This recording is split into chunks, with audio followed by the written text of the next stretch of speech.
Ashok sir, can we start, sir?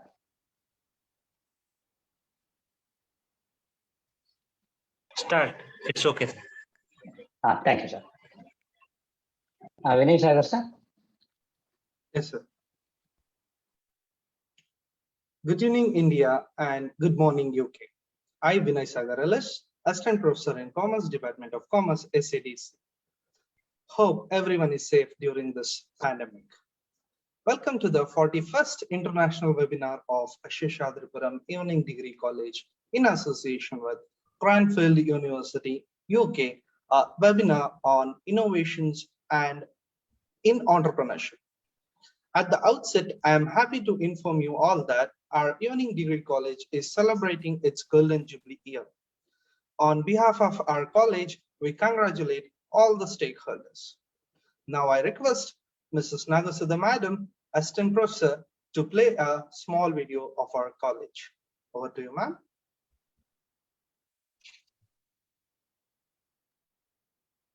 Great journey begins with a small step.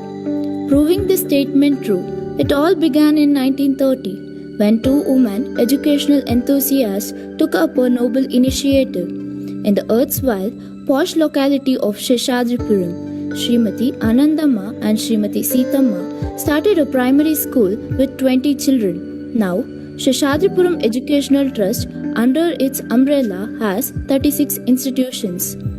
It all began with the educational visionary Sri K.M. Nanjappa, the then President of Seshadripuram Educational Trust. In 1971, which has been a landmark in the history of education for the working students by starting Seshadripuram Evening College.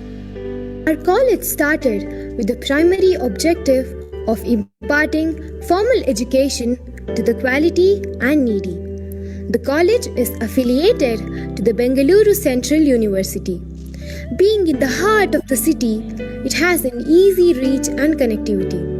Its premises comprise of spacious building with good canteen, computerized library, business lab, browsing center, Wi-Fi facility, sports club, thus well equipped for all academic, sports, co-curricular like NSS, NCC, YRC, etc.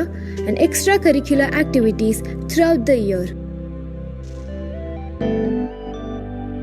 The college organizes orientation program for freshers and guest lecturers to equip them. As most of us are working in the morning and studying in an evening degree college, it is very facilitative for us to excel in our jobs. Even though we are studying in an evening degree college, we are being provided many state level and national level opportunities to express our talents. Also, many cultural activities are being conducted. SEDC is engaged in various cultural activities throughout the year.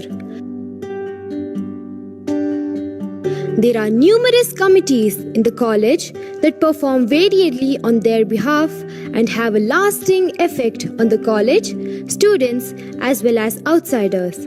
Our evening degree college believes in the vision to ignite the minds of every student to identify and develop their inner strength, with the mission to promote holistic development of students by offering quality education and making them self-reliant and progressive. Our college NCC cadets will visit every academic year in Officers Training Academy Chennai and INS Kadamba Naval Base at Karwar. It will motivate our college NCC cadets to join Indian Armed Forces.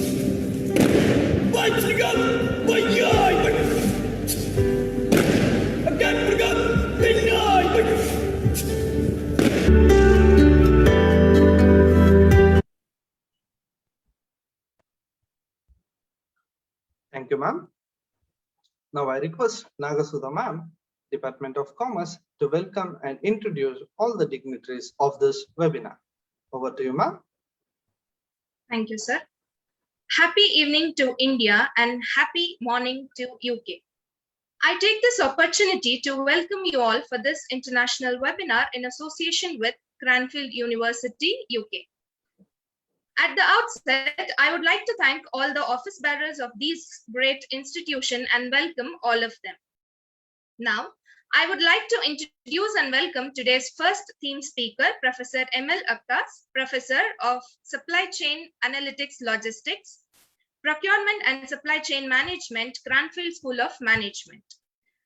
Professor ML holds a chair of Supply Chain Analytics at Cranfield University, Cranfield School of Management, the Center for Logistics, Procurement and Supply Chain Management. Her research focuses on mathematical modeling and simulation for supply chain decision in food and retail sectors. She took part as a researcher in public and private funded projects on location selection, shift scheduling, and transaction master plan strategy.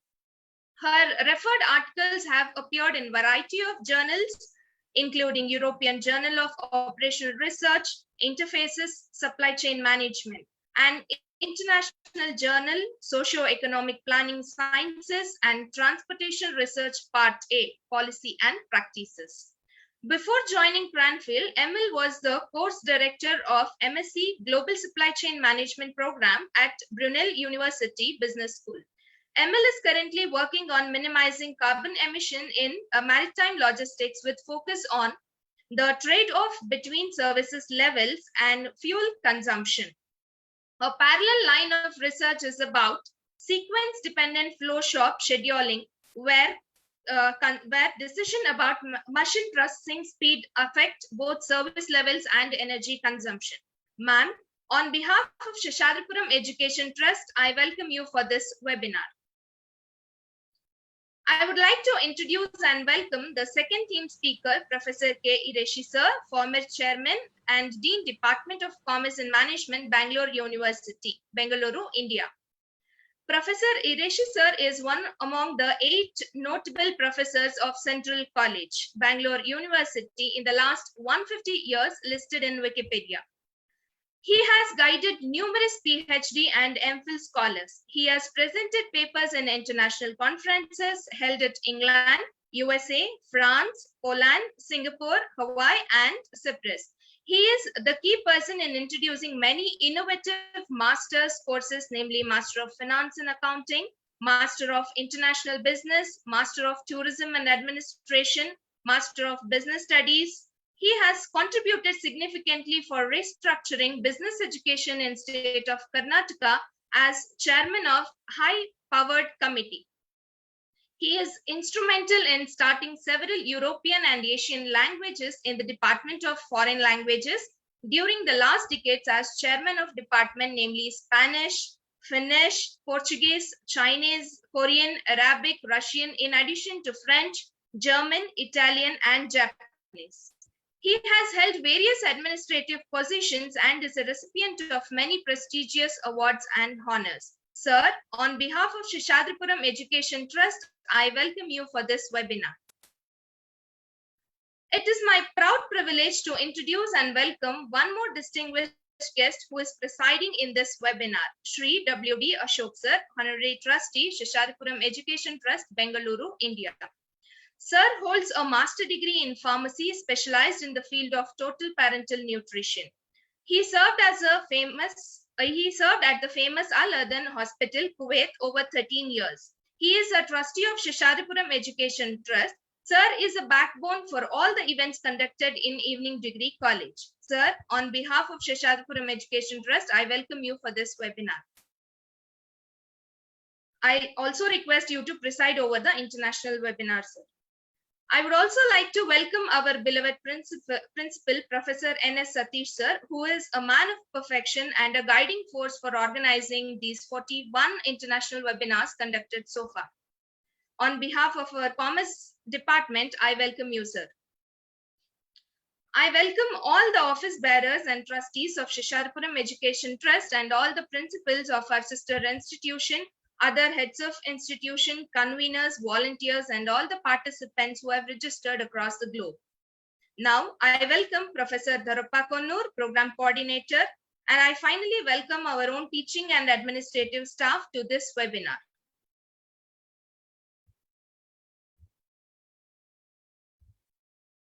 Over to Vinay, sir. Thank you, ma'am, for welcoming all. On behalf of all, I welcome you for this international webinar, ma'am. Welcome.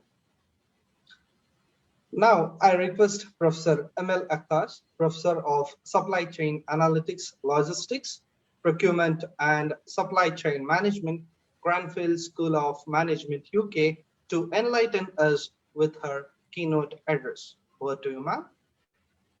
Thank you. Thank you very much. Thanks for the kind introductions and welcoming notes. Hello, everyone. This evening, I'm going to talk about analytics innovations for small businesses. I have prepared a short set of slides, and if you have any questions, please do write them in the chat. After the presentations are finished, we will have time to address some of the questions.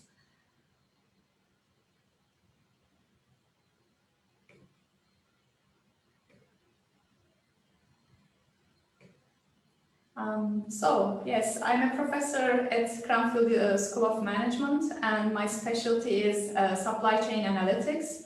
Hence, I have put together a set of slides that's introducing supply chain management in the first place, and presenting some ideas on analytical approaches to different types of supply chain decisions, and why we need small and medium-sized enterprises to innovate more with analytics, with the tools that are available to them at the moment.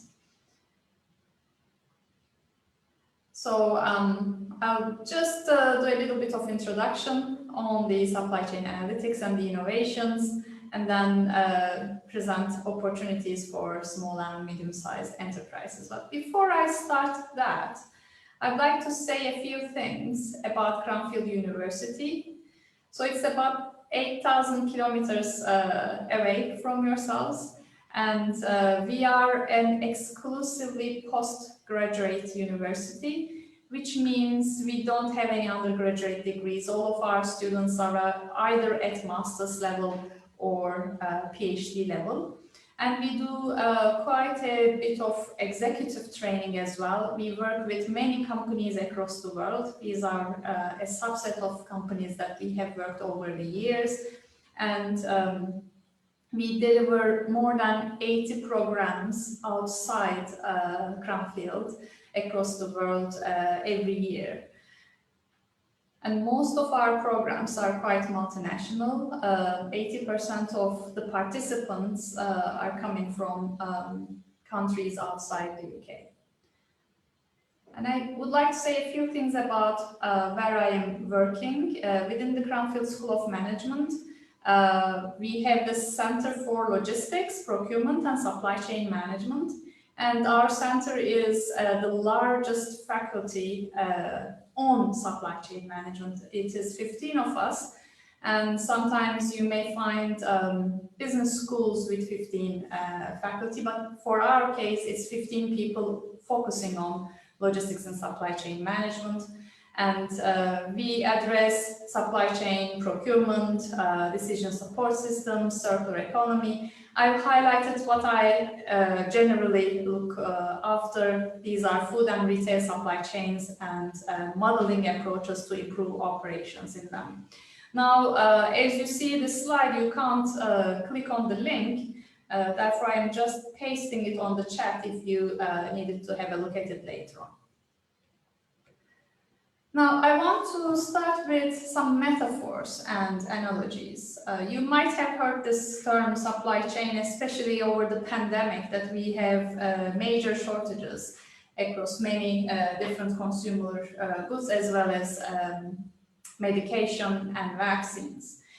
When we look at this concept, this abstraction of supply chain management, we sometimes use this chain analogy. And the chain is allowing the companies to operate together, but the strength of the chain is as much as the weakest node in the chain. We also come across the network analogy, which means there are multiple companies operating on a network across multiple supply chains, because we tend to define the supply chain on the basis of product, and we observe many companies operating in multiple supply chains, making it a network. We also have this stream analogy. Stream meaning that we have this river, it is carrying the water from upstream to downstream. And the river in the supply chain stream analogy is carrying the products from upstream down to the customer and moving money from the customer to the other companies in the supply chain. And finally, we also have the pipeline analogy. So pipeline indicating how much inventory we have, for example, in the supply chain, where are our critical materials, and how long it will take before they reach their intended destination.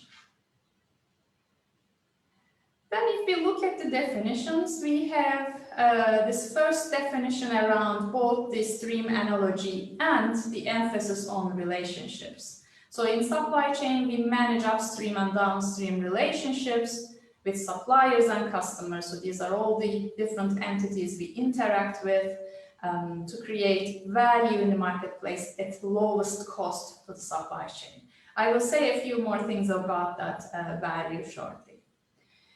Then we also have a definition from Harrison where the supply chain is defined as this network of partners. They work together and they convert basic commodities, raw materials in the upstream into finished products and services at the downstream. But these products and services have to be valued by the end customers because the end customer is the only source of income that is making it sustainable for all the other companies to operate in the supply chain. And more recently, we have introduced this returns element into the supply chain definition, because now you can't just be producing and selling to the customer. There is also a strong element of returns management, especially with the increase of e-commerce orders and also producer responsibility for the products that we need to collect items that are at the end of their useful life. Our purpose in a supply chain is to maximize this value generated, and the value generated is the value we offer to the customer. The basic economics suggests that the value we offer with the product or the service is higher than the price that we are charging for it. Hence, the customer concludes to buy and use the product or the service. So we try to maximize this surplus, the difference between the customer value and supply chain cost. So the higher the supply chain surplus is, the more profitable and sustainable the companies in the supply network. So these are some ideas around the supply chain abstractions. Let me say a few things about what's going on with the technological advancements affecting our supply chains. You see on this slide Industry 4.0 technologies, from autonomous robots to cybersecurity to augmented reality and big data analytics. These are all different technologies that have become much more important with the increased transition into the digitalization.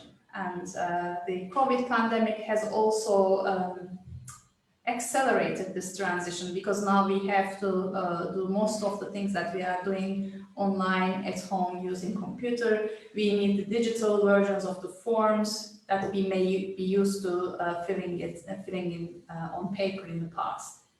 But coming back to the Industry 4.0 technologies, for example, with the autonomous robots, we can increase the throughputs in the warehouses using these type of robots. We can reduce the burden on humans on picking and packing and transportation operations within the warehouse. With simulation, we can test our ideas without having actually produced the product or the service. So it allows us to experiment with different types of settings and then find maybe the most promising alternative, and then to produce it in real life and test it afterwards. So lots of new technologies affecting supply chain management, and they are also making it possible for small and medium-sized enterprises to innovate and advance in their businesses. Now, if we look at, for example, the number of devices that are capable of connecting to the internet, it has increased massively from 1980s to today. You can see here 3 digital waves where now we have these smart connected products. They are producing value-added services. We are seeing many new applications available to consumers on their mobile phones, and so on and so forth. So this increased number of connected devices also make it possible to introduce new products and services onto the market. Especially with COVID, the services around delivery, the last mile delivery of groceries and food and non-food products, for example, have become much more relevant and important, and many new applications have been introduced so that consumers can use these applications to connect with restaurants or connect with other shops for ordering and then organizing the delivery of the product. Now, this supply chain digitization has introduced some new concepts, such as an automated warehouse, where both the receiving activities, receiving of incoming goods, and picking and packing and dispatch of outgoing goods can be done with autonomous robots. So these robots have lots of research around, such as how to navigate them inside the warehouse, how many of the robots to have, and what type of activities they will perform and in which priority. We also consider the autonomous truck experimentation and piloting at the moment. So when this is going to become a wide reality, we will have real-time information on the location as well as what's inside the autonomous truck. And that makes it easy for the recipients of the loads in the truck to manage to plan the operations in line with estimated time of delivery, and if there needs to be taken any actions due to some delays, they can have better visibility of when the products would be coming. Recently, we had the Suez Canal blockage by a ship, and some of the manufacturers did know exactly what they had in that ship and what other processes were waiting for the products that were bound to arrive in their factories, but were delayed instead and took action. For some companies, it was just in the order of minutes to learn the impact on this disruption of the rest of the operation.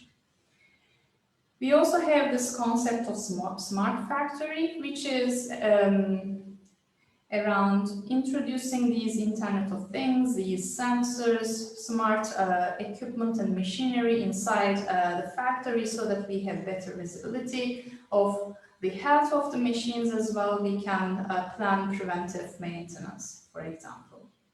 And the recent trend around drone deliveries recently in the UK, there has been a legislation change that we expect drone deliveries to become ever more present for the last mile deliveries. So in some places they have already proven successful, especially for humanitarian purposes in remote areas, but we expect to see drones delivering inside cities in the near future. And of course, with all this data generated from different entities in the supply chain, it becomes a much easier to produce accurate forecasting models. We also have new algorithms. You might have been hearing these terms: artificial intelligence, machine learning algorithms, and yes, they have been around for a while, but now we have the computing capability to make use of these algorithms much better than when they were first introduced. And if I were to just say a few things about the analytics aspect of the supply chain, you see at the top of the slide an abstraction of a pasta supply chain, from the agricultural production in the upstream to industrial refining to packaging to distribution, and finally the pasta arrives on the plate of the consumer. Now, we may have different types of analytical stages, each providing a higher competitive value to the company, but it also becomes a bit more challenging to build those models and implement their results. So at the very low level, with low sophistication and relatively low competitive value, we have descriptive models.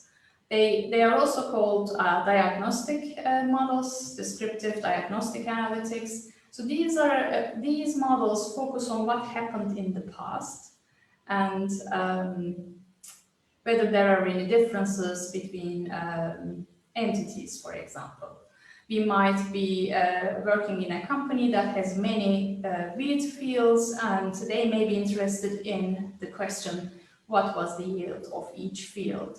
And then they may compare whether there are any deviations from expectations, and if there are, why there were deviations, whether something went wrong or whether it is due to some external circumstances such as weather conditions. But descriptive analytics only describes what has happened, and it is limited in informing decisions going forward. Next level of sophistication is around predictive analytics. So this is interested in the future value of a variable. The example I have for this supply chain abstraction is the packaging decisions or final product decisions. So pasta is a product that is consumed by a wide number of people, and as a company we might be interested in how many packages of each different type of pasta we should be producing.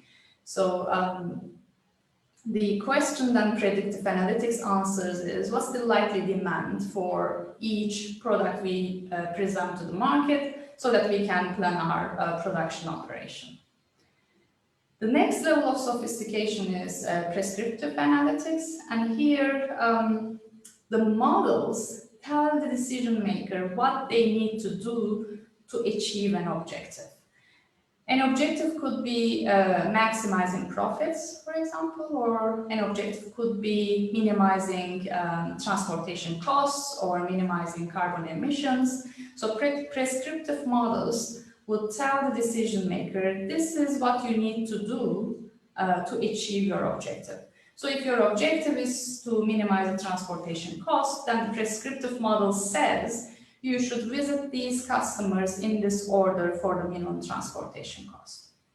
And a recent analytical approach that has been in the literature is referred to as cognitive analytics. So it is descriptive, predictive, and prescriptive analytics, combination of all the previous methods, but what makes it different is its recency.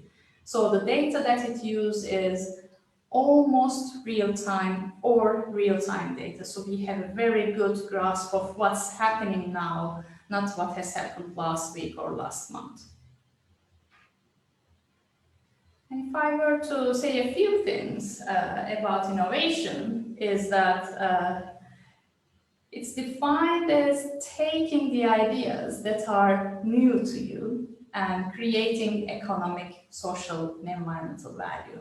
With innovation, we don't expect you to invent something totally new, but take even ideas, products, processes that are new to you, combine them in some way to create economic, social, and environmental value. Now, if we look at the literature on innovation, we see that several different conclusions can be made, especially depending on how open innovation is followed by companies. So on the right side of the slide, we see different companies and their innovation networks. So on these circles, what you are seeing is each dot is a person, an inventor, and each edge, each connection is the two people working together on a patent. So you can compare, for example, Google's graph is much more connected than Apple's graph in this instance. So 2 technology companies at the top of the graph and 2 pharmaceutical companies at the bottom of the graph. So these are 4 really highly innovative firms, and what we conclude is both for Apple and Roche, the most innovation is taking place in closely related groups of inventors. Whereas for both Google and Sanofi, it is a dispersed process. Individuals from many different areas form collaborative relationships. And this is a relatively recent paper concluding that firms with a decentralized innovation structure benefit more from analytics. So firms like Google and Sanofi, they benefit more from analytics compared with Apple and Roche, because this analytics can be offsetting the non-informational disadvantages of a decentralized innovation. So it makes for people to connect and communicate different information. So identification, collection, coordination, and synthesis of knowledge can be done better with analytics. And it supports the types of innovation that occur more often in decentralized structures. Meaning this is the type of innovation coming from reusing or combining existing technologies in a new way to create a new service or a new product. So we have recent evidence from the impact of analytics on producing new patents and being innovative in the market. Now, if I were to elaborate further on the link between data analytics and innovation, you see on the right side of the slide a graph that's showing the average percentage of employees with data analytics skills, and the upward trend is quite visible on this graph. This paper also has recently came out, similar ideas presented in this paper, that data analytics and innovation increase firm productivity. And what the authors have concluded is that data analytics capabilities exist in firms that are process improvement oriented and that create technologies by combining existing technologies, and they are appreciated. So people with data analytics skills are much more appreciated in such firms. And data analytics also enable these firms to expand where they are looking for that innovation, expand the search space of existing knowledge so that they can create new products or services from combining existing and new technologies. And a final thing to say about that is evidence from another paper just came out this year, where we can see the positive impact of data analytics on supply chain innovation, which then enables the firm to become much more resilient. Now, all this, how does it affect the SMEs, which is the topic of concern for our investigation today? Now, digitalization is one of the most important trends. It's reshaping economies and societies. And digital technologies offer new opportunities for small and medium-sized enterprises and entrepreneurs to participate in this global economy, to innovate and to grow. So an important element of this transition is to be able to generate and collect massive amounts of data, the so-called big data analytics of the Industry 4.0. We can collect this data through sensors, Internet of Things, connected devices, mobile broadband connections, cloud computing, geolocalization, and data analytics would enable firms to use effectively such data. So it will give SMEs a competitive edge and increase their productivity, for example, by reducing costs or improving marketing practices, opening up new markets, and strengthening their ability to identify trends. So they can understand the internal production process better, they can understand the needs of the clients better, and the overall characteristics of the national and local markets. Now, there could be a new revenue opportunity from digital sources, a new service, which may not exist a few years ago, and now the service is used by millions of people, for example. And with the analytics tool being available per use, it makes it possible for SMEs to use cloud computing or artificial intelligence, enhanced marketing, or visualization and interpretation tools. So the entry barrier to use data analytics has become much lower compared to decades ago. Now, if you look at some of the findings from a recent research on small and medium-sized enterprises and how they use Internet of Things, the sensors and connected devices, many SMEs use these technologies to improve their existing products or to develop new business models or to reduce their operational costs or increase efficiency and improve their company's image. But similarly, there are some obstacles for SMEs to adopt these technologies. One of the most important such obstacle is the lack of talent and lack of technology expertise. And another thing to highlight here is the lack of expertise with digital business models. So it really is required to have a different view of this, how the digital business would work, what type of income sources and how to manage it so that it is sustainable.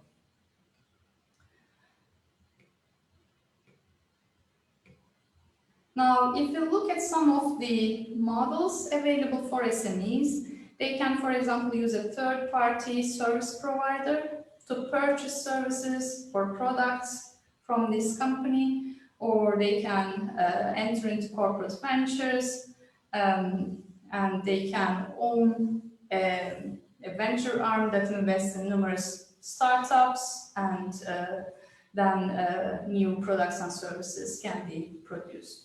You can see some other approaches here, such as company builder agency, from strategic partnerships to using incubators and accelerators. So there are many opportunities available for SMEs.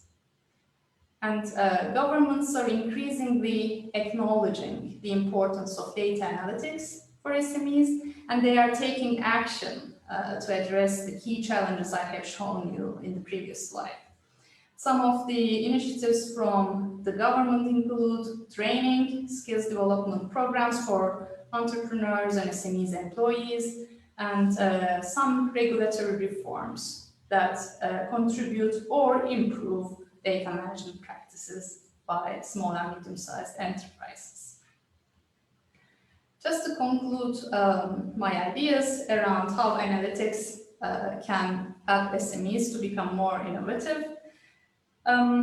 First of all, data and analytics help us understand better what's going on in the market, what the customers want, how the suppliers are operating. So it can help introduce new business models, new products, new services. It can drive innovation. But for it to happen, for SMEs, building talent and expertise must be a top priority. And the contribution of analytics innovation need to be clear before the product or service is deployed. So for example, that sometimes there is this hype around artificial intelligence and machine learning models for forecasting. So we need to be sure that we can improve our forecasting performance by using these models, instead of blindly going and investing in the technology. Some of the opportunities include data-driven digital products, products and services that support real-time decision-making, and a 360 degrees customer view and supplier view, understanding what's going on in the supply chain in the upstream and the downstream much clearer. So these are some of my thoughts about how analytics can help SMEs become more innovative.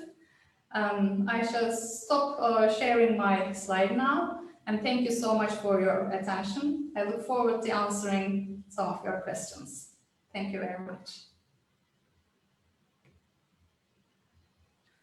Thank you very much, ma'am, for enlightening us through the theme of the webinar. Now I request today's one more theme speaker, Professor K. Ireshi sir, former chairman and Dean Department of Commerce and Management, Bangalore University, Bangalore, India, to address the webinar. Over to you, sir.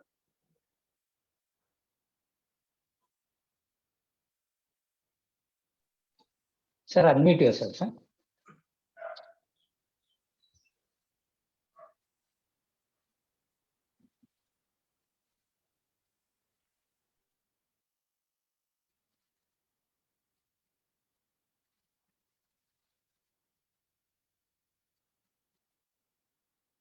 Navisuddha madam, give pause to Ireshi sir.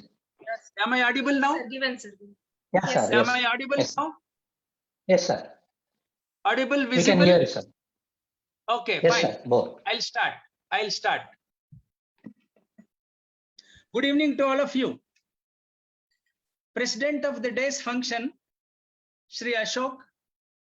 Keynote speaker, Professor M.L. Akhtas. Chairman of the Governing Council, Professor Basavaraj Ayya. And principal of this institution, Professor Satish. Program coordinator, Professor Konnur. And IQAC coordinator, Professor Rajat. Members of the faculty, delegates, both domestic and international, students, ladies and gentlemen.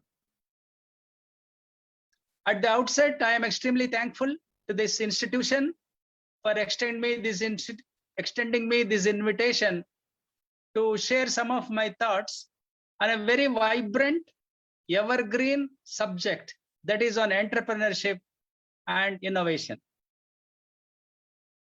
The institution itself, as I understand, is a best example of entrepreneurship and innovation. They have been serving the society for the last almost 90 years and above. Hats off to those people who had a vision to start this institution in 1930s. And over a period of time, they themselves have innovated and contributed immense value to the society, keeping in mind the different segments and parts of our society. As we all know, in India, our social structure is totally different. But this institution has stood itself to help the cause of education and for upbringing the poor people. Now, my association with this institution is almost more than 3 decades.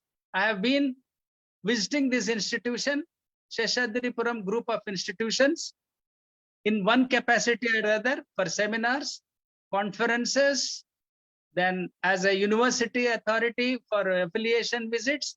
And then I was also a governing council member representing Bangalore University in the Seshadripuram Degree Evening College for about 3 years. Therefore, when Mr. Harsha called me, sir, you have got to, give us a talk on entrepreneurship and innovation, I readily accepted, though the time was very short, just almost less than a week. But still, I said, I have to share some of my thoughts. So, friends, as I said just now, this is an evergreen subject, evergreen. If you look into the literature of entrepreneurship and innovation, especially on entrepreneurship, lots and lots of literature is available. At least somewhere I was referring, 30 crore citations are available on entrepreneurship. You can imagine, you have given me 30 minutes. to share my thoughts, how difficult it would be to share this. But before I speak on entrepreneurship, I would like to say a few words, a couple of minutes on what we are today at the global level. At the global level, there are big challenges for the humanity. At this time, the question for humanity is virtually every country in this globe are revolving around contradictions and issues of meaning and meaninglessness, truth and reality, poverty and wealth, governance and insecurity. What type of, all types of insecurity, job insecurity, income insecurity, health insecurity, environmental insecurity. That is the situation now at the global level. And economic stability and greed, occasioning harm. And there is a crisis of leadership and insurrection in many places, rising radicalism and use of terror. This is the global picture of humanity as of today. Apart from this, we are facing a major challenges. One is the diminishing resources. Second is climate change. Third is environmental degradation, which never in the previous millenniums. And the latest one, COVID challenges. Just few minutes ago when Professor ML was speaking, I got a news that one professor, a good friend of mine, lost his life because of COVID from Davangere University. So this is where, friends, we are living in a world of uncertainty and fear. Every minute we are in uncertain and we are in fear. So this is the state of affairs. Under this background, today we have to discuss about future, that is entrepreneurship and innovation. Wonderful. So I feel, let us hope God will definitely bless all of us, and we will be able to come out of this pandemic, and let us see how it works. Now, as I said, this is a subject, when I am trying to speak, I see it from different dimensions. Some of those participants or delegates, they can do further research on this. So there is some big research potential. That's what I said, evergreen subject. A big research potential in this subject.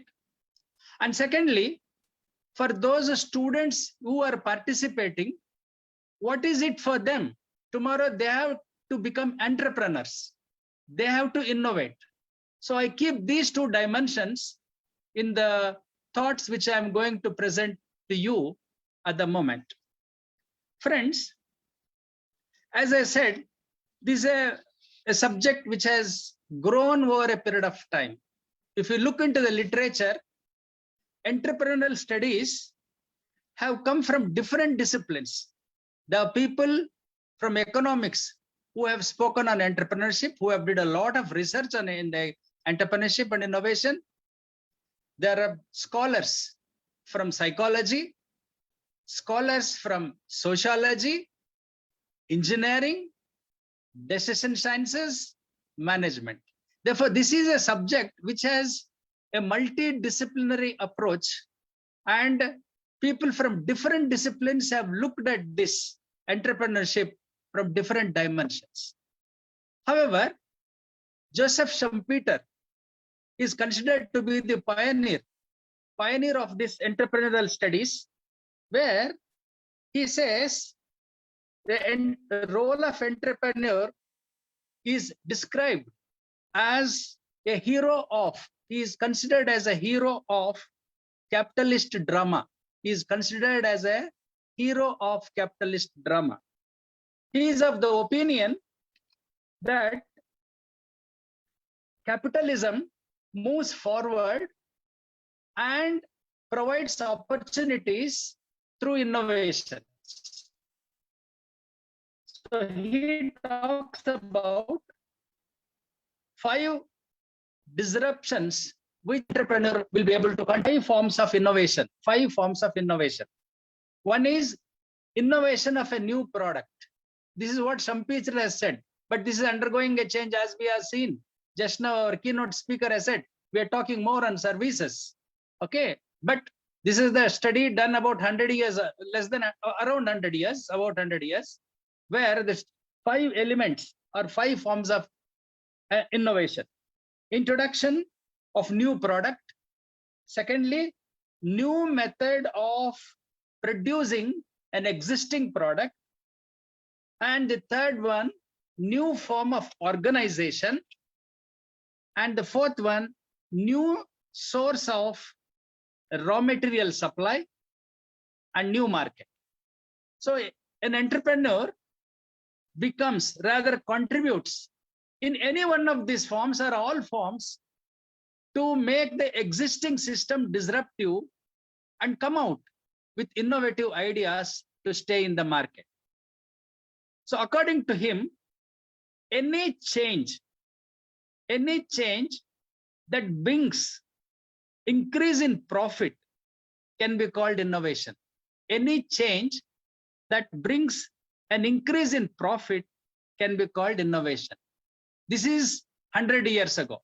But now our keynote speaker has rightly mentioned that innovation should contribute for social good, for create economic value, should contribute for social good, economic value, and environmental value. See how this has shifted from economic value. Today we are talking about social value and environmental value. That is the reason why I said this is a subject which is evergreen. Then the other studies have come from psychologists, and the most famous study of this is of David McClelland, who says entrepreneurs come into the business because of their achievement motivation. So it talks about people have got inner motivation to do something. So his contribution is on achievement motivation. Then in 1962, Everett Hagen, his theory, he highlights psychosociological dualism. Psychosociological dualism, this is very much fits into Indian context. Psychosociological dualism between traditional peasant society, that is a farmer society, and modern technological progressive society. See, this is psychological and sociological dimensions for this. Now, in a peasant society, P-E-A-S-A-N, peasant society, there is a high need for affiliations. This society need for affiliations and a high need for dependency. They depend on one another, and they are having good relationship and affiliations. Whereas in the modern technological progressive society, there will be a high need for autonomy, and high need dominance, So this is where exactly he brings in relationship between entrepreneurs and the transforming society from peasant society to industrial and then to technological society. Then another great contribution has come from Hofstede. Hofstede is a sociologist. He says culture plays a crucial role. It is the culture. You cannot compare an entrepreneur of England or America or of South Africa or Africa to an Indian entrepreneur. We are bound by our own culture, customs, traditions. So therefore, Hofstede says culture plays a crucial role in the growth of entrepreneurship. Now he talks about 5 dimensions or factors which help and which contribute for the cultural progress of entrepreneurship. One is the power distance. Second is uncertainty avoidance. individualism, masculinity, and time orientation. See, each one, as I said, this is a very interesting and a very big subject, and I can talk at least 2 hours on each one of these factors. But due to constraints of time, I only leave at this just to make a mention that contribution for entrepreneurial studies have not come from one discipline, but it is from multi-disciplines. So that is the Hofstede's contribution, who is a sociologist. Then comes Tompernas, 1994. He establishes the relationship orientation and their impact on entrepreneurship. After this, the fag end of the 20th century, many studies have come from Curzon, Levinston, Drucker, Peter Drucker, Timmons, Pope, and Bronstein, and many more. So what I meant to say, that the subject of entrepreneurship has been undergoing a change from different dimensions in different points of time under different circumstances. Why I'm saying different circumstances? Because when I go into the next area, you will see that how entrepreneurship has come up in COVID situation also. Now that one way COVID is affecting health of many people. At the same time, there is a group of people who are looking this for a social good, coming forward to help the society. So there is a social entrepreneurship here also. So this is how, as there's a reason why I said this is a subject which is evergreen and enormous scope for further research into this area. It is continuous. Now, one thing that we understand from this studies is that the countries which have become rich, they have become because of entrepreneurial talent, because of entrepreneurial power, talent. And there is also a study which says that entrepreneurship can transform a country from poverty to prosperity. Entrepreneurship can transform a country from poverty to prosperity. I'll give a small example. 1960, if you see the South Korea, their per capita was $1,700, and they had only 2 institutions of science and technology. In the next few decades, with their persuasive policies, they have now a per capita of $29,000, and also they have global brands today. So this is how entrepreneurship can transform a country from poverty to prosperity. So that is another example. Then coming to there is a conventional wisdom, especially among researchers and academicians in Indian context. I have also made some studies and also gone through some studies in Indian context where they say entrepreneurship can be developed in the institutions, fine, and this has impacted many at the different points of time. So to develop entrepreneurship, they have made lots of suggestions to the government, and government has also come forward to take up these suggestions. And they say that by giving concessional finance or giving low rates of taxation and subsidizing the land at a lower rate and giving training for entrepreneurs to the graduates and others to become entrepreneurs. This sort of suggestions have come from many academic studies, and government also has taken them very seriously and has implemented. So this is where I want to tell the younger generation, especially the students who are now in pursuing their courses, they can also think of looking at what are these incentives which are extended by the government for becoming entrepreneurs or to begin with the startups. This is the word which we are using often, startups. So from this dimension, lot of opportunities and potential is available. Coming to, I will, for a moment, I will take you to what is this innovation? What is this innovation?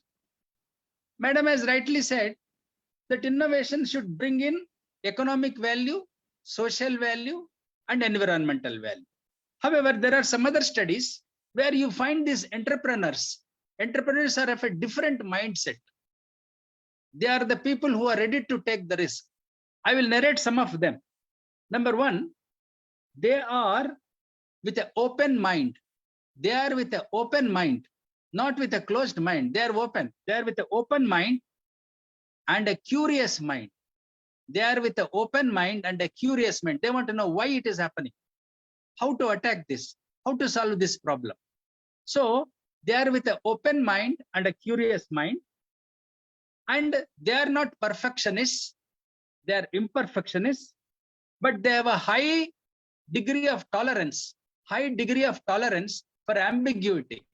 See, what happens is a normal, rational thing. If anything happens, we are immediately, we lose heart and we, discontinue the activity. We are more afraid of the criticism that our friends make. So this type of things.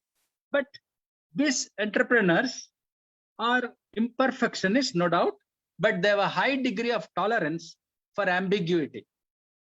Then they have a knack of seeing the problem from multiple lenses. They will not see the problem from one dimension. They have the knack of seeing this problem, same problem, from different dimensions. And they experiment relentlessly, continuously, relentlessly. And they practice show and tell, because storytelling begets actions, begets action. So these are some of the latest studies, especially of Robert McClellan's, who mentions about these attributes in the entrepreneurs. So they are with an open mind, curious mind. They are ready to take any problem. They see it from multidimensional lenses, and they tolerate ambiguity, and they experiment relentlessly. And so this is here. So a person who was earlier, if you look into the type of entrepreneurship which has happened in India in the, say in the early 20th century and also mid 20th century, you find that entrepreneurial decisions in India were taken more on gut feeling and intuition. Gut feeling and intuition. If you see any business houses, Tatas or Birlas or Mafatlals or Singhanias, any of this, you will find there is a big Lala behind. When I say Lala, a big business leader or a head of the family who has started the business, continued to do the business, but based on intuition and gut feeling. But today, in addition to that, the entrepreneur of the 21st century is totally different. He should be different because of the challenges technology is posing. Madam was rightly mentioning, technology is the biggest challenge. If you do not, sail with the new technology, I think you will be exit. You will be exit. That is the competition that you have got to face. And today, even big multinational companies are facing problems in their survival.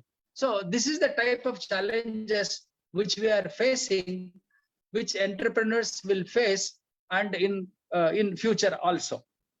So the point which I want to mention now, what is entrepreneurship? How India is responding to this entrepreneurship? in the recent times. Now, if you look into some of the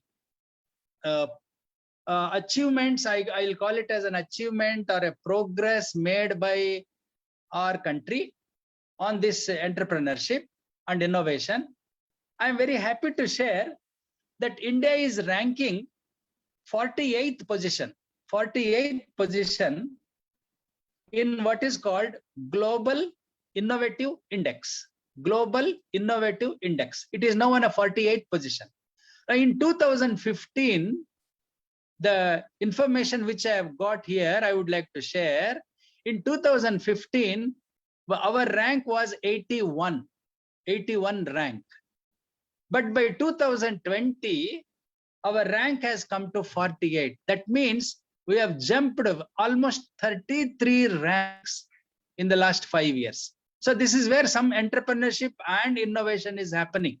Now, this Global Innovative Index is developed and applied, ranking for 130 countries. 130 countries are being ranked on a set of 80 indicators. There are 80 indicators on which weightage is given and ultimately rank is decided. And these 80 indicators are again divided into 5 major indicators, which I would like to place before you. One is innovation in institutions, human capital and research, infrastructure developments, market sophistication, and business sophistication. I repeat, 5 major indicators are called groups, 5 groups of indicators. One is on institutions, second is on human capital and research, third is on infrastructure, market sophistication, and the last one is business sophistication. In addition, the innovation output, there is a sub-index also, which includes 2 innovative measures. One is knowledge and technology output. I repeat, knowledge and technology output and creative output. Knowledge and technology output and creative output. Now, why I am saying all this is, if you see the last 5 to 6 years, the progress that the government has made, I have got some information which I would like to share. Now, in the last 5-6 years, innovation related initiatives are plenty. Some of them. One is national biometric, which we call unique identity. That's called Aadhaar card. Aadhaar card, which we say general nomenclature is Aadhaar card. Secondly, there is what is called direct benefit transfer. Direct benefit transfer of nearly 450 Government of India schemes. There is what is called where the beneficiary is getting direct benefit from the state government or from the central government. So direct benefit scheme.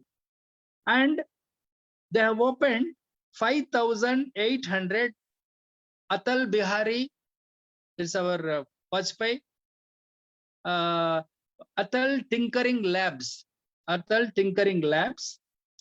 and 500 plus incubators and about 50,000 startups in the last 5 years. 50,000 startups.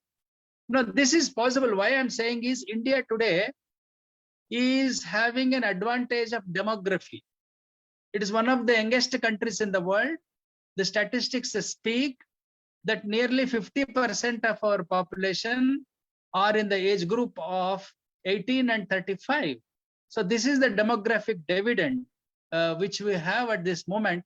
And if India has to progress further, I hope so it will, once the COVID is over, it has got ample opportunities, a big potential to further improve its ranking and come one among the first 10. Or that is I'm an optimist. I always look at it.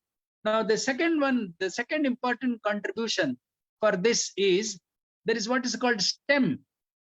That is the graduates of STEM. That is science, technology, engineering, and mathematics. So there is a large number of students who are coming out with these different backgrounds, who are ready to accept the challenges. That's why we see a lot of startups today.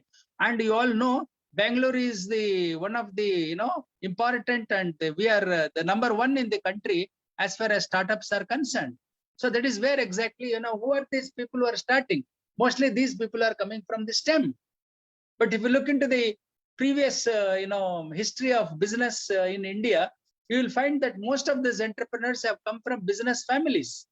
So that is where there's a very big debate which went on, and now there's settled down. That's the debate is whether entrepreneurs are born or made. Now the debate is settled. Entrepreneurs can be made, and there is ample evidence to show that that entrepreneurs need not be from business families, even from other families. That's what I said.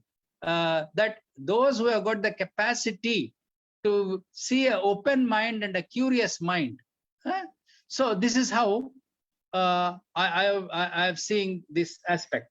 The next is $190 billion knowledge-based export services have happened in the last 5 years in IT and ITES sector, IT-enabled services. 1,900 billion knowledge-based export services. This points out to the Indian strength of human and entrepreneurial capital. And the significant contribution has come from technology outputs and market sophistication. India has a big potential in some of the, I should say, major areas, which are biotechnology, pharmaceuticals, automotive components, IT and ITES services, softwares. These are some of the areas where India has a big potential. Already, for the COVID vaccine, for the COVID vaccine and the medicine which is it has come from our biotechnology labs. We are able to today supply some of these things to the needy countries in the world. So India has a big potential, and it can be a leading innovative player in years to come. Definitely in the key economic sectors, which are biotechnology, pharmaceuticals, we are already leaders, automotive components, IT and IT-enabled services. Just now I was mentioning $1,900 billion of IT and ITES exports and softwares. So this is the biggest strength that India is having at this point of time. Now, this ranking, if you look at from a critical point of view, how best we can further progress. Because when I gave an example of South Korea, they are the 11th rank. They are at the 11th rank in the Global Innovative Index. We are at 48, but they are at 11th. So there is enormous scope for India to progress further into the better rank. So for this, what India has to do? Number one, it has to increase its spending on R&D, research and development. At the moment is a very, very paltry sum of 0.88% of GDP. Our investment on R&D is just 0.88% of GDP. When if you compare with Israel, they spend about 30 to 50% of their money for research and development.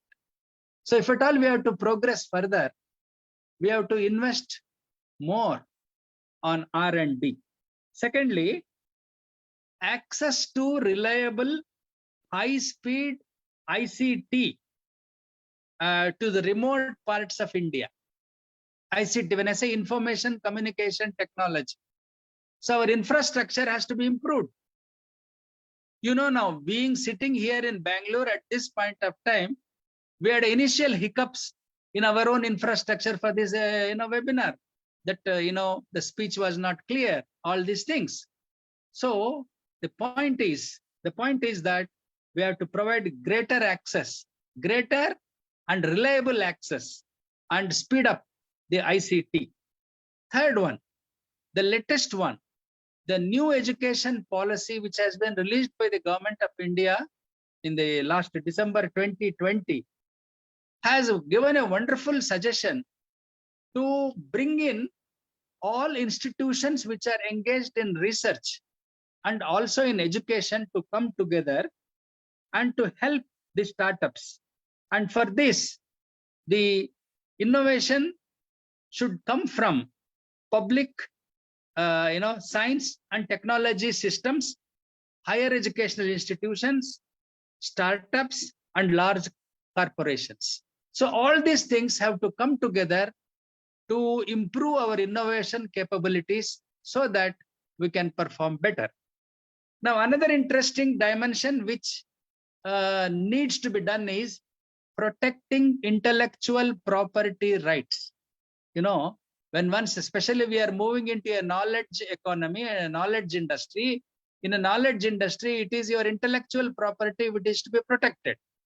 If there is no proper legal system and legal protection, then it will be very difficult for anybody to progress in this line. Hence, it tells upon the appetite for risk investors. See what happens when there is no proper protection, legal protection. Nobody wants to, get into the problem of this type. So therefore, if at all we have to progress, there must be good intellectual property protection has to happen. It is happening, but still it is to be further strengthened. Then India has to use cutting edge global technologies to build up, support ecosystems to solve local and real problems, to solve local and real life prime problems. So here, I would like to say a few words on some of the, in one particular literature where they were coming up, the author talks about what is called positional entrepreneurs. The author is talking about what is called positional entrepreneurs. So we talk about economic entrepreneurs, social entrepreneurs, and now they talk about positional entrepreneurs. Now, the author is of the opinion that positional entrepreneurs are those, especially in a poorer countries, the poor people who have got a fire in their belly have to become entrepreneurs, right? For survival, to meet their both the ends. And this, when I see this from an Indian context, I find there is some reality and there is some truth in this. You go to any small town, or even in Bangalore, you can see, or in any other village, you see a lot of people entering into this, positional entrepreneurs. When I say small businesses like fruit vendors, vegetable vendors, flower vendors, milk, and such other, and especially, this COVID has, where people have lost jobs, many unorganized people, and people working in the unorganized sector lost jobs. There are a lot of reports in the newspapers. Even, people who had some jobs, they lost. So for their survival, they have to do something, either, start a small shop selling vegetables or fruits or, milk or whatever it is. So this author says that there is what is called a positional entrepreneurs, whose work is not properly rewarded in this country. So there is a scope for further study on this, and government's support for encouraging this, because they are also contributing directly or indirectly for the growth. So that is another interesting dimension.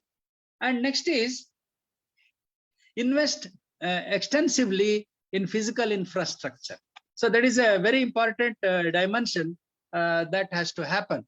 Our infrastructure, if you look into the last budget, I think a substantial amount has been earmarked for infrastructure development. So we are not politicians. I'm telling you, this party, that party, I don't want to get into those arguments. But I see the country as a whole, as an academicians and researchers, that the plan is good. But when it comes to implementation, how the government is going to handle it, it's going to give us or reveal to us how things will be going to take shape in times to come. So therefore, friends, India has a big potential to be the global innovative leader in years to come. Now, I will also give you one or two examples where we are already doing some wonderful innovative work. So one thing which I would like to mention, 2 or 3 aspects only, there are many. The important one I would like to mention. There is something called Seshadripuram, a company, a software, which is addressing the issue of access to low-cost screen-based, I repeat, low-cost screen-based diagnosis based on blood sample, X-ray, retinal scans. Now, sitting at home, this information, if you can give, they are going to diagnose what is the problem, and they are going to diagnose, especially in a situation like the present one, lockdown, etc. This may help, provided we have a proper infrastructure. So already this something is happening, but it has to happen in a bigger scale. Now, secondly, there is another software, SatSure. SatSure, a very interesting one. It uses a combination of satellite data and weather data and information captured through IoT, that is Internet of Things, and drones. It is capturing information and simulating the information from data, weather data, then drones, and advises our agriculturists on water usage in their field, number 1. Crop maturity, number 2. Then pesticides, insecticides, which are to be given for the crop at what point of time. Next, it tells when the harvest has to be done and what is going to be the yield in a particular season. So this type of software, see now, if this software comes, is already there, but it has to be expanded. To imagine how technology and behind this technology, there is an entrepreneur, the modern entrepreneur who is a tech and startup fellow who is ready to simulate all these things and come out with a new product or a service to help. So this is another example. Now the third example which I would like to share is Haptic. Haptic is another service organization which has built world's largest conversational platform based on artificial intelligence. Just now our keynote speaker was mentioning the role of artificial intelligence is going to be very big in years to come. So artificial intelligence, blockchain technology, cloud computing, Internet of Things, machine learning, all these things are going to happen now. So that is how a country is progressing, and it has to. There is the minimum requirement which is essential to move forward. So that is where all these things, behind all these things is good infrastructure and good ICT. So that is how focus should be on that. Now this Haptic has built one of the world's largest conversational platforms based on artificial intelligence. Now what is it? It is 24/7 chat-based personal assistance. For instance, you can book a cab, buy flight tickets, pay utility bills, web check-in, phone recharge, etc., etc. So sitting in your home, you can do anything, and you will have a new experience as a customer. Otherwise, and the present situation, of course, COVID apart, if at all we have to do something, buy something, or we have to stand in queue and the whole day, be it banking or paying your utility bills or whatever it is. So sitting at home. So that's what I mean to say. Innovation. Innovation is a continuous process. It cannot stop. The day it stops, then the country will not progress further. Hence, friends, these are some of the developments which have taken over a period of time. Now I come to some are important. What are the challenges for the startups now under the COVID now? Fine. Everybody started very enthusiastic. Government support is there. lot of encouragement, incentives, etc., etc. But do you think startups are healthy now at this point of time? This is a very big question to be looked into. Now today, the startups do not have good financial strength. And on the other hand, they have got a big competition. And every startup comes into picture because it is coming with a disruption. And they want to compete and come out with new ideas and,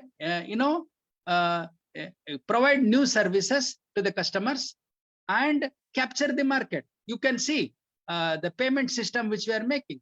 So now that especially COVID has forced us, no, don't handle cash. You make payment through your, phone pay or UPay, Rupee or whatever it is. So what I mean to say here is that things are changing. So these startups have come and startups are, contributing, but they will have to face a bigger competition from bigger companies like Amazon, Google, Flipkart, Walmart and Flipkart, and many other things. So in the process, what is happening, whatever services these companies were offering to the customers, these bigger companies have also entered into the competition, and they are also competing. Now today, especially this Walmart and Flipkart and all these things, Future Pay, Amazon, etc., they are also into payment systems. They are also into home deliveries. They are also into sourcing. They are also in physical shopping, all these things. So the point is whether these startups, which have started with a great hope, will they be able to survive? So that is a very big challenge which some of the startups are facing today. But still, startups are definitely contributors, and they are disruptors. They come with new ideas, but at the same time, they require some support. So in the new dispensation, I don't know how things are going to take shape. It will be very difficult for the startups. So two things may emerge, that startups may be taken over or merged with these bigger companies, or they will have to sell and disappear. So these things are a bigger challenges for the country at this point of time. The government is making its best to help the startups, and also to provide lots of incentives for them to experiment, to come out with new talents. All these things is happening, but as I said, competition. One has to withstand the competition and struggle, and I'm hopeful the younger generations are more innovative and they've got all capacities to face the situation. And somebody says that when you are very much in hard pressed, the best will come out from you. So whenever we are in a very difficult position, the best thing will come out from us. Let us hope that in years to come, that India will definitely progress.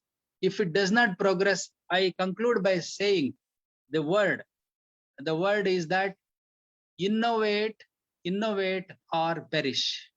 Innovate or perish. So in 1950s, the great visionary, our person from our statesman from our state, Mokshagundam Vishvesharaya, M. Vishvesharaya had made this statement in 1950s, 56, industrialize or perish. Industrialize or perish. Today, I say now, you have to change that now, innovate or perish. Otherwise, you will not be able to survive. So these are some of my random thoughts which I wanted to share with you. And as I said, this is an evergreen subject, continuous, and there is big scope for further research in any discipline to which you belong, especially in social sciences and also in engineering and other areas. And for my young students who are now participating in this webinar, Ample opportunities are there, but you must also have drive, enthusiasm, and boldness to accept the challenges and to serve. After all, there are big examples before us. You take either Bill Gates or Steve Jobs, or in India, our Narayana Murthy or Ajim Premji. They are all big examples which are before us, who have become great entrepreneurs and great business leaders. And I hope that you also take the lead and take our country to a better rank in years to come. Thank you very much, friends, for the opportunity. And I wish the institution all the best. Thank you. Thank you very much, sir, for transmitting our mindset towards the theme of the webinar. Professor ML has left the webinar due to an emergency work. And in this webinar today, we have around 8 country participants across the globe. Now the floor is open for the interaction.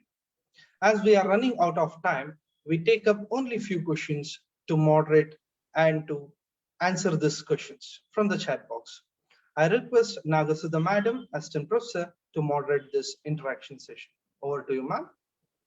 Thank you, Vinay sir. Sir, questions are like this. How do we unlock new collaboration for innovation in entrepreneurship? Okay. See, whenever you are talking about collaboration, first of all, you must be already in that particular field. I cannot, being a generalist, being a a person who is in the grocery shop, I cannot collaborate for technology immediately unless I understand the negative and the positive side and how technology is going to be helpful in that collaboration. This is happening, but whatever collaborations you look for, you should have a sound knowledge of both. And who is your collaborator? What is the the background of the collaborator? What is the success rate of the collaborator? And then you'll have to go. Otherwise, it will be difficult. I have seen many collaborations are falling because there is somewhere misunderstanding or the information is not very clear and all those things. So that is how I would look at it in the case of collaborations. Thank you, sir. One more question. What are the entrepreneurial capabilities at the UG level? Okay, wonderful. This is where I always say entrepreneur having, the undergraduate students who have come here, I have given you an example of positional entrepreneur. What is it, positional entrepreneur? As I said, my circumstances are forcing me to be an entrepreneur. For example, you look into the study of the biography of Dhirubhai Ambani, that is the father of Mukesh Ambani. You see his biography.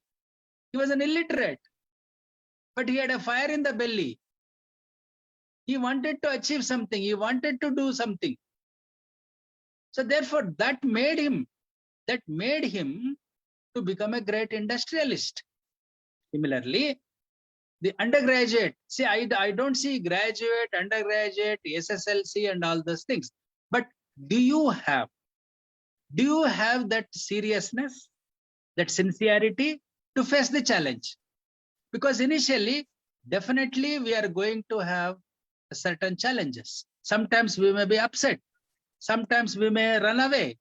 All these things are happen. For your information, let me tell you, the KFC, today, Kentucky Fried Chicken, KFC stall. What is that life history of that person? He was a chef, he was a cook. And he tried 1008 recipes in a span of maybe, I don't exactly remember, 25 to 30 years, went on trying different recipes to win the heart of the customers. And ultimately was successful. And today it is a global chain. It was a global chain today. So therefore, we should not get disheartened. First of all, we must have that grit. Yes, I can do something. I want to do something. Number one. Number two, before you enter into any field, first my suggestion for you would be, first you work in that field for some time. 1 year, 2 years, try to understand what exactly it is. If you blind this thing, if you get into that, then it will be very difficult. You will have to learn it through trial and error. So instead of that, first you join as an employee. That is what happens. Why in our trading communities, you must have seen, Marwadis, Sindhis, and, Parsis, etc. What they do? The child, right from, whenever there is a vacation, the child will go and sit in the shop to learn how business is being done. So, classroom academicians teaching cannot be taken wholly granted, because teachers themselves are not entrepreneurs in the business sense, because we don't have a practical experience. There may be some exceptions, but by and large, we are only sharing knowledge. So the undergraduate students who want to become an entrepreneur, that's a very good initiative, which a person, whoever has asked this question, but try to understand what it is. Suppose you want to enter technology. Okay, then what type of technology you want to do? Or you are enter into, costumes, ready-made garments, then understand what is the dynamics of this business. Or you want to enter into pharmaceuticals, then understand that. So try to and learn by experience, and then come out and enjoy and do, and keep in mind that profit alone is not the criteria. Whenever you have in mind that I want to help the society, start with this, definitely profit will come automatically. Suppose you start with a profit, then the danger of falling is more. This is my understanding. And there are many, I should say, examples which I can share on this. Yeah. Thank you, sir. Yeah. I would also like to add one thing what our college does based on the entrepreneurship here. In our college, we train the students through incubation center, like manufacturing paper covers, chocolates, cotton bags and all. So right. I also tell this is also a platform to create awareness regarding the entrepreneurships. Good. It's a good one. But also extend this, Yes. extend this to better areas, bigger areas. Okay, sir. Yeah, okay, sir. Which will be more, remunerative and withstanding in the initial years. See what happens. Okay. Our entrepreneurs initially they will have a very big challenges, and you all know finance will be a very big challenge for anybody to enter. Right, So, sir. yeah. So therefore, they must be capable first to build up their strengths. Well, government is there, government support and all. This is, very easy on the paper, but when it comes to reality, it is to be seen. That's why I said one should have an experience. Try to understand. I can tell you one case of my, student long back. He was my student in 1978, 80, about 40 years ago. He's an MBA. He had some differences with his parents. He came out and started with a simple 100 rupees salary, started working in an industrial organization.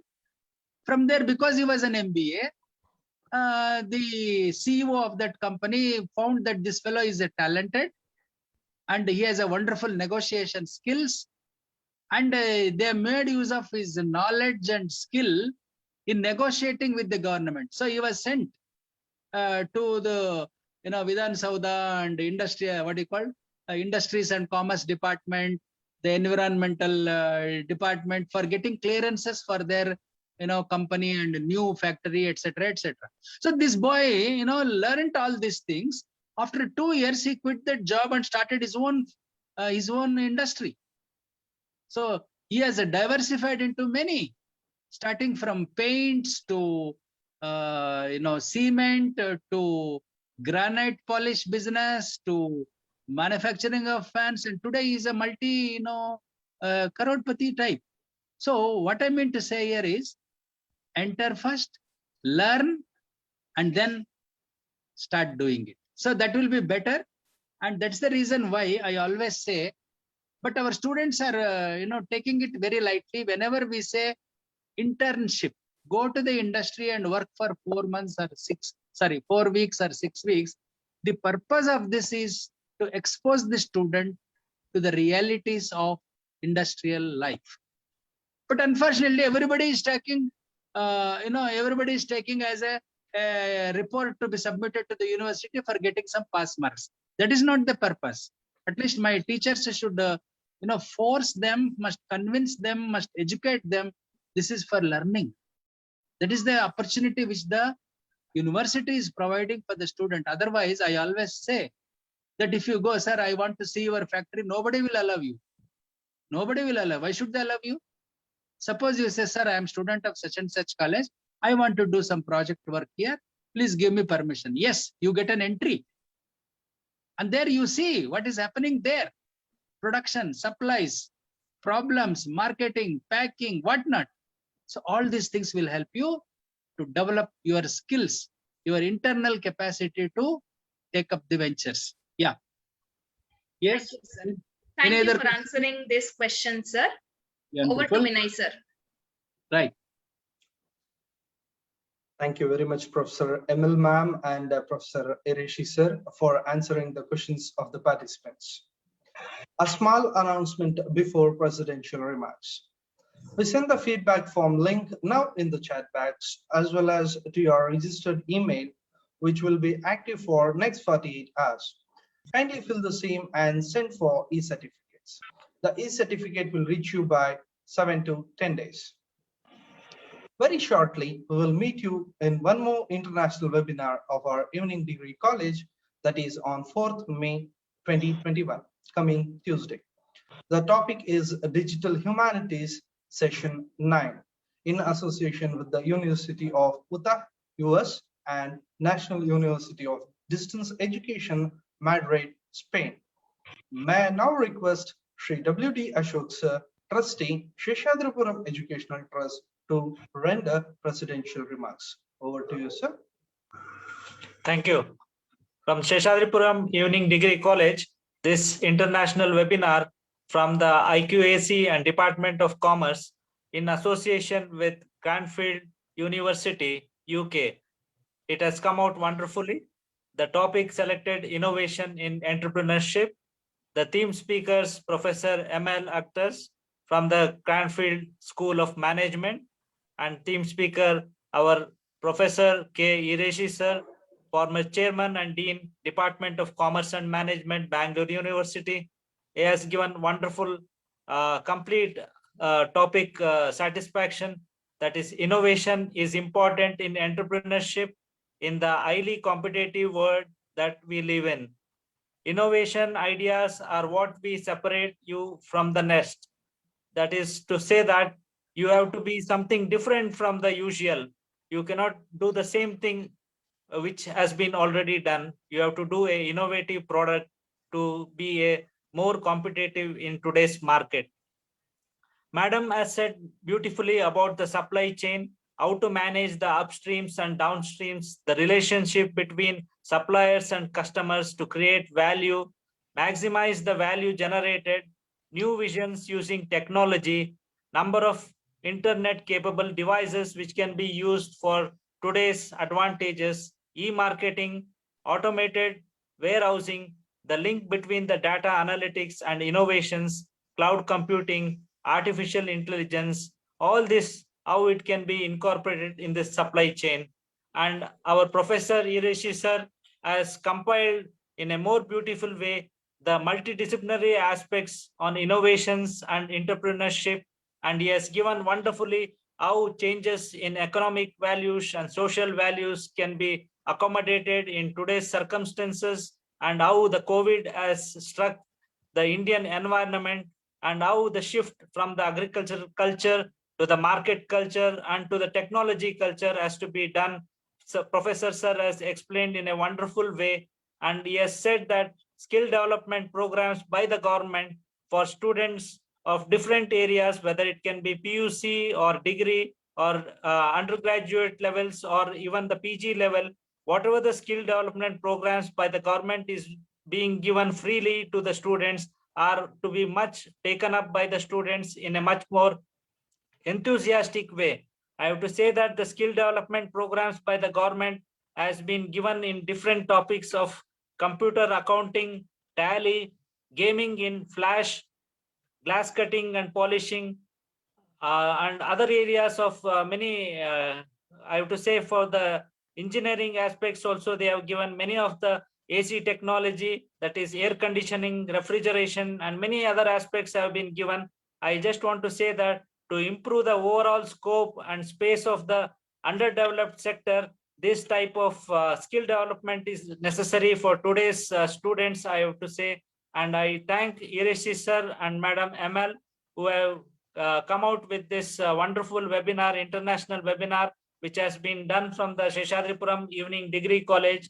I would like to thank Rajat sir, who is the coordinator for this webinar, and HOD Darapa sir. And finally, I just want to thank Professor N.S. Satish sir, principal, who has brought about this webinar in such a wonderful manner. Thank you one and all for this participation. Thank you. Thank you very much, sir, for your words. Now I request Harsha R, Assistant Professor, Seshadripuram Evening Degree College, to render vote of thanks. Over to you, sir. It's my proud privilege to propose vote of thanks on behalf of Seshadripuram Evening Degree College on this occasion. At the outset, I thank Cranfield University, United Kingdoms, for associating with us to conduct this international webinar. I would like to express our sincere gratitude to Professor Emil Akhtas in her absentia, Professor of Supply Chain Analytics, Logistics, Procurement and Supply Chain Management, Cranfield School of Management, for the theme address. I'm humbled and grateful to Madam. I would also like to express our sincere thanks to Professor K. Irishi sir, former Chairman and Dean, Department of Commerce and Management, Bangalore University, for giving an excellent theme talk on innovations in entrepreneurship. Thank you, sir. I also express our sincere thanks to Sri W.D. Ashok sir, Honorary Trustee, Seshadripuram Educational Trust, for rendering the presidential remarks. Thank you, sir. My special thanks to our beloved young and energetic principal, Professor N.S. Satish sir, who is a robust of our Seshadripuram Evening Degree College. Thank you, sir. I would like to thank Darapa Kannur, Program Coordinator and Head, Department of English. I also would like to thank Rajat B.S., Coordinator IQAC and Head, Department of Commerce, who have helped us to materialize this webinar. I also express a gratitude to all the principals, conveners, and members of our sister institution and other colleges, academicians, research scholars, students, and delegates across the globe for participating in this webinar. We will ever remain grateful to our teaching and administrative staff for the support. Thank you one and all. Thank you, Harsha sir. Once again, thank you one and all. Principal sir, can we wind up the session? Yes, sir. Irishi sir, thank you, sir. It was a wonderful emotional. Thank you.